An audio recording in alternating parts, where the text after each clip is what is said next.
Hi, welcome back for True Colors audiobook. This is chapter 23. In the last episode, Michael comforted Cassie after the loss of her beloved cousin, Greg. And then he confronted Justin full on over what he perceives as Justin's interference in Cassie's life. That didn't set too well with Cassie.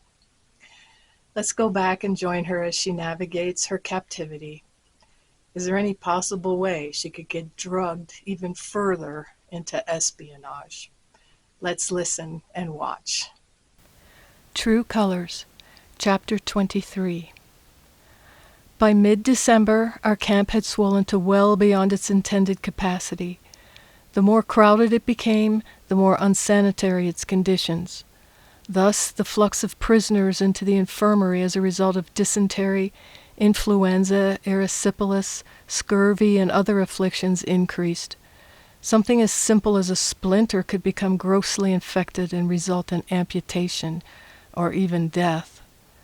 The days grew shorter as the winter equinox approached, which made working in the poorly lit hospital even more difficult. Tempers grew short along with the daylight hours. Medicines and supplies were infrequently replenished, leading to the discontentment among patients and caretakers alike. The fact that the weather was turning cold and the skies gray, along with the knowledge that we would be spending Christmas in a prison camp in enemy territory, made for bitter medicine. What made it worse for me was that Michael was away, and Justin soon would be. He was taking a month-long furlough and spending the holidays at his home in Atlanta. And then there was Powers. He was always there. He was there when I washed the soiled bed linens and dried them on the sparse grass. He was there when I went behind the hospital to bring in firewood. He was there when I walked to the barrack every Friday night for the dance. No words of indignity did he leave unspoken, no attempts at indecency untried. As I headed to the dance one evening, his voice came out of the twilight. "Ah, Miss Golden, I guess the adage about a woman's work never being done is true after all. When you've finished whoring around all day at the hospital, you bring your business to the barracks at night. Whenever do you find time to rest from your labors?" "Stay away from me, Powers." I quickened my pace, but he kept stride. "Real soon now all of your officer-type friends will be gone for the holidays, and the commandant too." He grabbed my arm and jerked me toward him. "I believe I shall have a very Merry Christmas." I slapped his face and wrenched free of his grip. "You wallowing pig! I told you to never touch me again. I swear it, Powers, the whole world's going to know about you and your so-called battlefront heroism." "I don't think so." He ran the back of his hand across his reddened cheek. "Count on it. You so much as open your mouth and there'll be blood spilt." "You've threatened me for the last time. I ain't threatening you. I want you in one piece.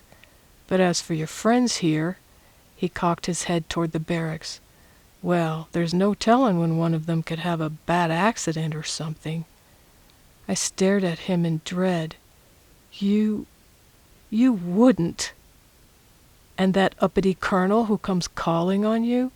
All those dead-of-night comings and goings to the government offices? Why, it just ain't safe in the city no more." "You're unhinged, Powers. You can't touch him." "I can, and with great pleasure. He acts so high and mighty, breezing through the camp on that black stallion, prancing right up to your cabin. But obviously he ain't man enough to keep you satisfied, elsewise you wouldn't be heading for the barracks at night, would you?" My hand flew up to slap him again. He grabbed my wrist and clenched it, bending my arm to the side. "I will get what I want from you, and if you breathe a word to anybody, that colonel is a dead man. Do you understand? A dead man."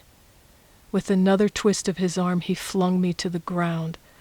The barrack door opened. A guard and 2 prisoners stood at the doorstep. "What's going on out here?" the guard demanded. "It's all right, Blaine. It's me, Powers. Miss Golden has taken a nasty spill. Seems to have injured her wrist." He lifted me to my feet. "You boys go easy on her now," he told the prisoners. "I know how you all look forward to these faux pharaoh dances. You deserve the fun. You worked hard all week." "Thanks, Sergeant," one of the prisoners said. "And we appreciate your assisting Cassie. She's real special to us, you know." "Of course she is." His smile was false but effectual. "She's special to us all." It was late when I returned from the dance. After locking my door, I lay across my cot and cried. No longer frightened merely for my own safety, I was terrified of what powers could do to my fellow prisoners, and to Michael. My fearful thoughts were interrupted by a knock on the door. "Cassie, are you in there? It's Justin." After wiping my eyes, I opened the door. "I was hoping to catch you before I left. Did you have a good time at the dance?" Yes. But what are you doing here so late?" "Last-minute surgery. Albertson's wound dehisced again and had to be drained and repacked." "Why didn't you come and get me?" "You deserve your time off. But I wanted to see you before I left for Atlanta. My train leaves at 7:40 in the morning, so this is the last chance I'll have to say goodbye and Merry Christmas." I fought to restrain more tears. "I'm sure you'll have a wonderful time with your family. Your mother and sisters will simply smother you with hugs after not seeing you since the start of the war." "Yes, I'm rather looking forward to that." He took a step closer. "But there's a part of this I'm not looking forward to at all. Leaving you behind in this mire of misery." "I'll be fine." "No, you won't be fine, and I feel like a cad for leaving." "You deserve to be home for Christmas." "So do you, but you won't be." He stepped closer still and placed his hands on my shoulders. "Cassie, Justin, please." I know." He removed his hands and plunged them into his pockets. "It's not permissible to grow too fond of you. I've had several long conversations with myself about that, and have come to the conclusion that your feelings for Byron are deep. When a woman like you loves, she loves hard, and I'm not in the habit of chasing something that cannot be caught." He bent over so we were eye level with each other. "But I will fight to the death to retain my position as your very best chum south of the Mason-Dixon." I didn't think anything could make me smile after my encounter with Powers, but Justin had managed it. "I can only hope to someday find a woman like you, Cassie.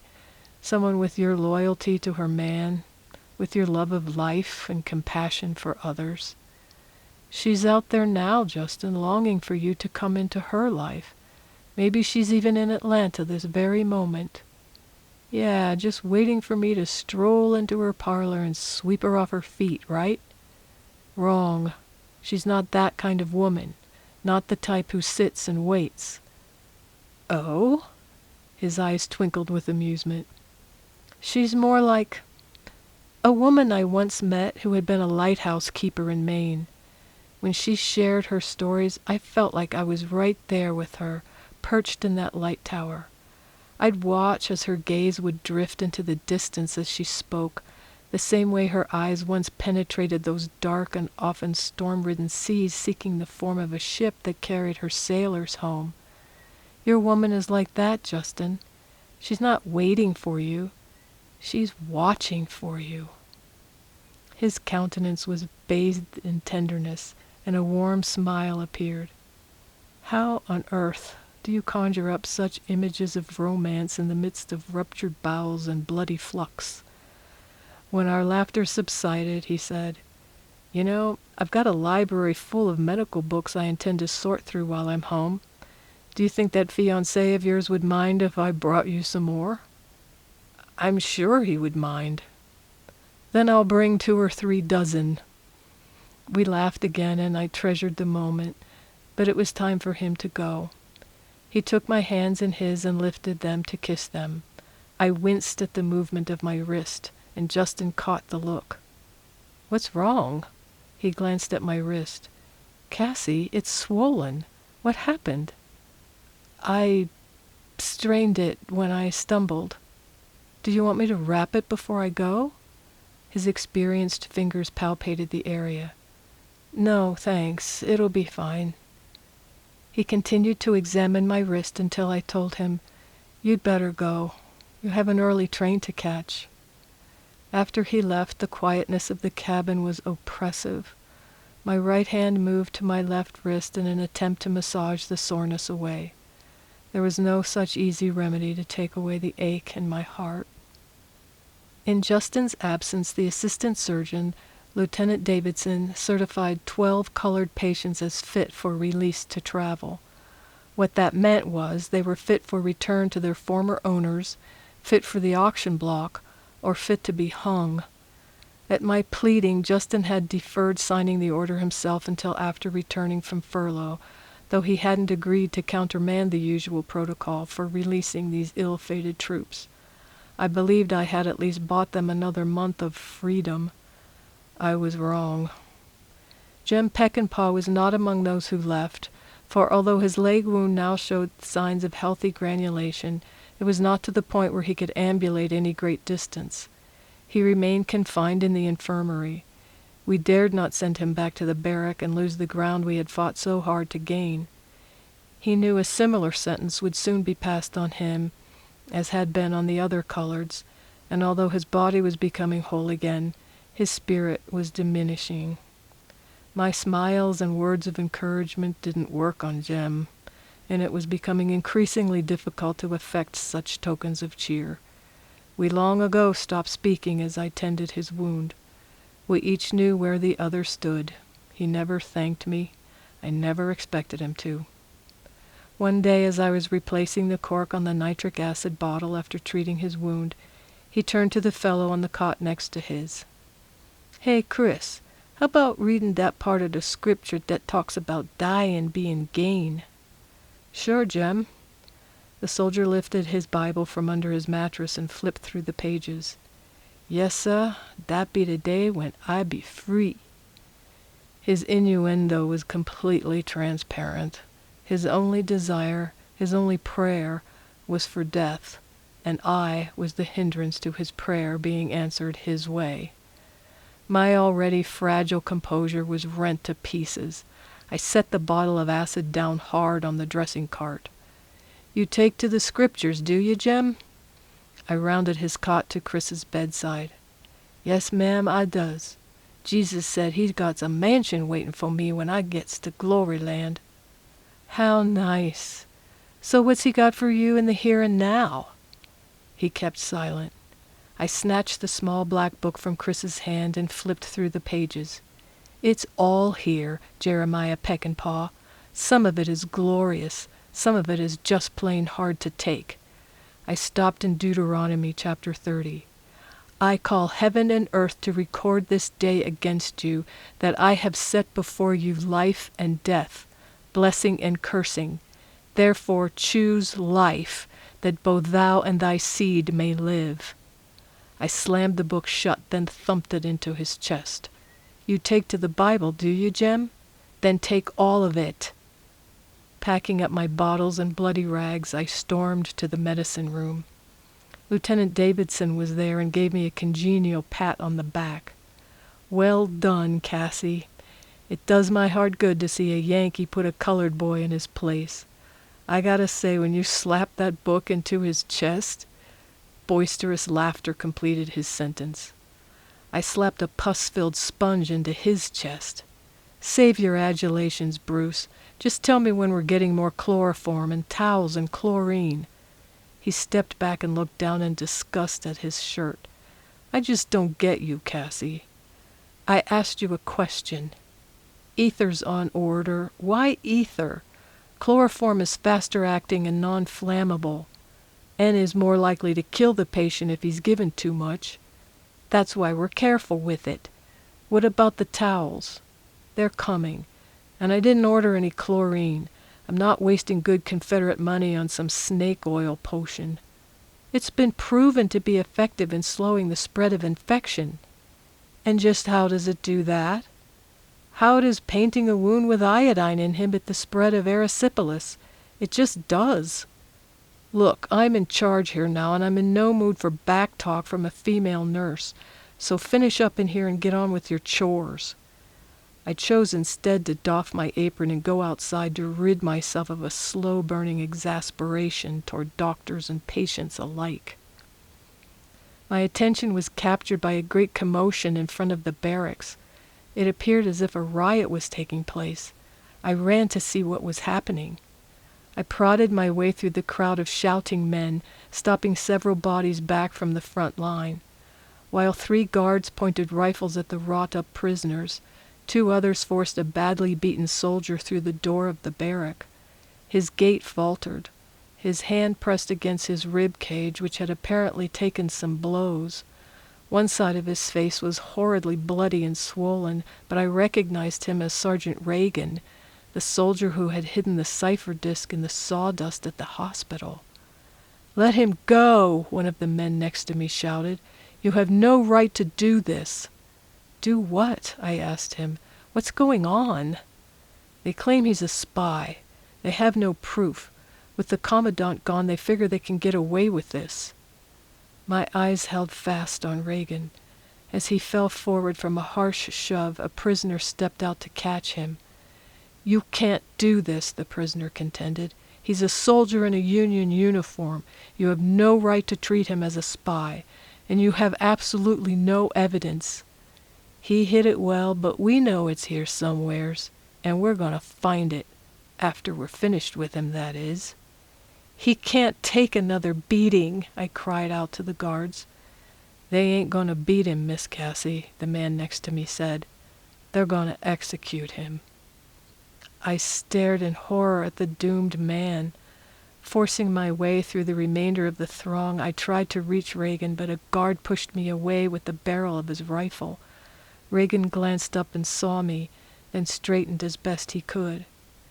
"If you men have any heart at all," he said with some effort through a swollen cheek, "you'll grant me a last request." "Like what?" Without speaking, he limped toward me, stopping inches in front of me.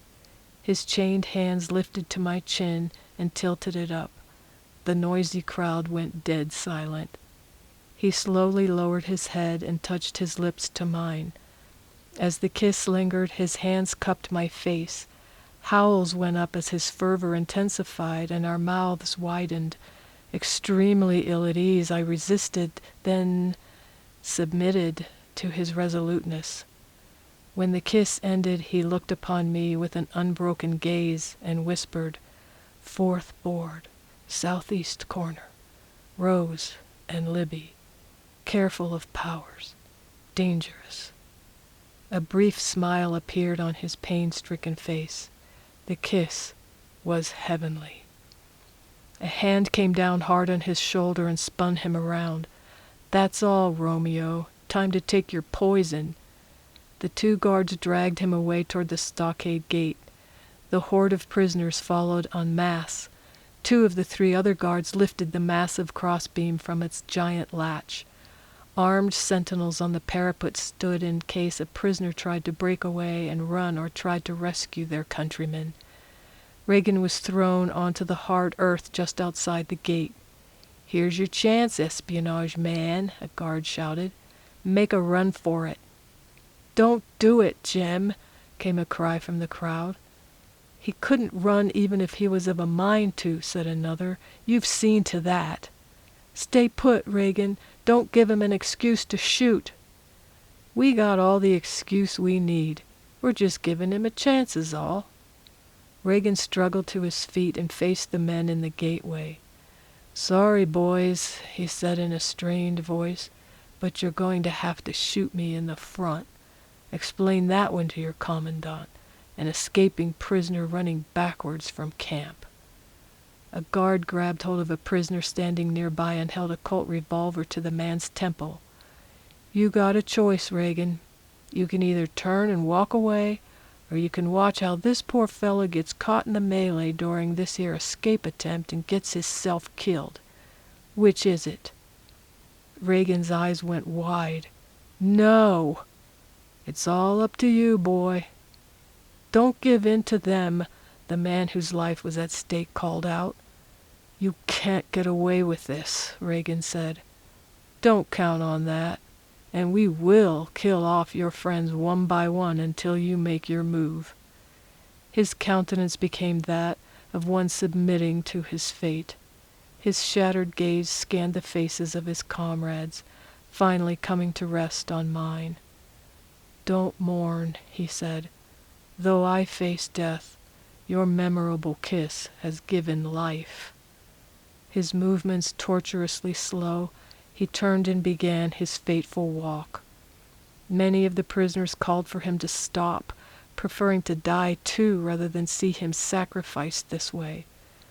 I had witnessed many a soldier meet death, but never had I felt more hopeless or helpless. I could not bear to witness this man's end. I backed through the crowd of already grieving men, one of whom received a butt stroke to the head for attempting to grab a rifle from one of the guards. Withdrawing from the throng of men, I reeled and ran across the compound. The nightmarish sound of several rifle blasts pierced my ears. My feet froze in place. My eyes shut tight at the horrible scene my mind envisioned.